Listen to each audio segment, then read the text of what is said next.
Hey guys, it's me, Jennifer, and today we're going to go ahead and take a look under the nose of the Opel GT, which is where you'll find something that may seem a little bit odd in its suspension setup. So let's get into it. If you don't know what the Opel GT is, it's a small German coupe that was sold through Buick dealers here in the United States, with a Coke bottle-shaped body that looked a little bit like a 1968 Chevrolet Corvette. About 103,500 Opel GTs were produced for the 1968 through 1973 model years, and they had a starting price of around $3,400. So the Opel GT is based on the same small family car platform as the Opel Kadett, which means that its suspension wasn't necessarily designed for a sports car. The basic architecture for the GT's front suspension contains some pretty common stuff.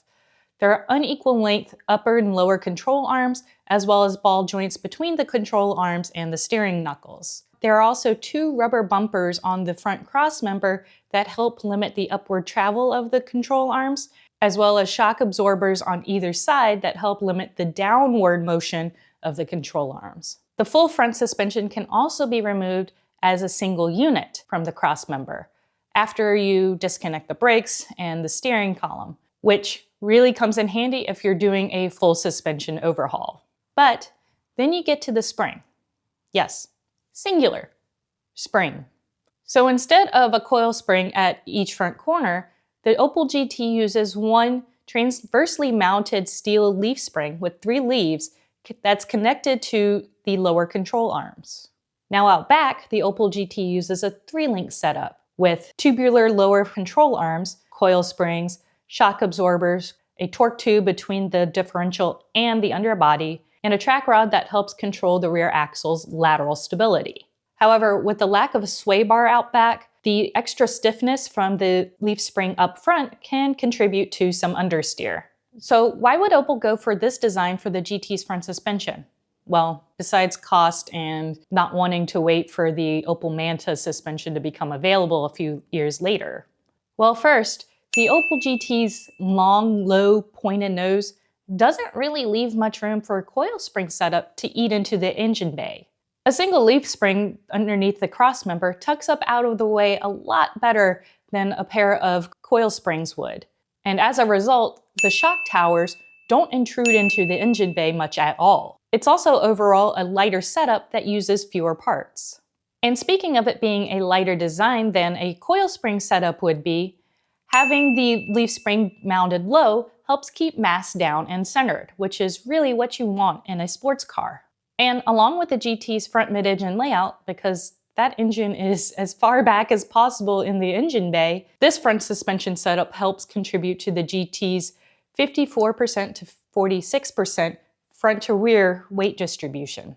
And because the leaf spring is one continuous piece connecting both sides of the front suspension, an upward force on one side, such as body roll or if a front wheel hits a bump or a pothole, is resisted by the spring simultaneously working against the other side, which effectively also makes the leaf spring also act as a sway bar.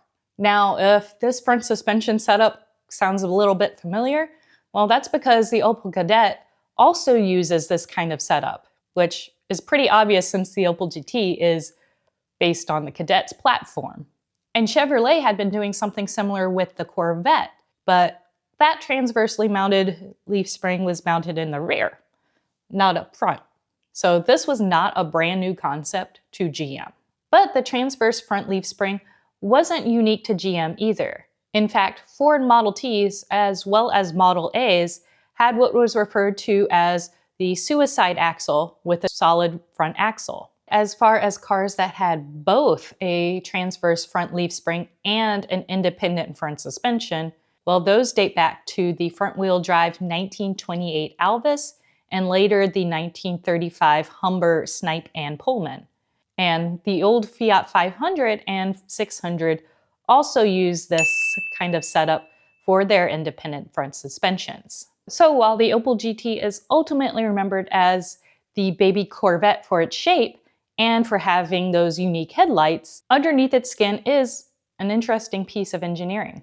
So if you enjoyed this video and you want to stay up to date on future Opel GT content, Feel free to like, share, subscribe, all that good stuff. And if you want to help fuel future content and projects, go ahead over to thegearheadgirl.com and you can get access to exclusive content and get some merchandise. So I'll see you guys later. Bye.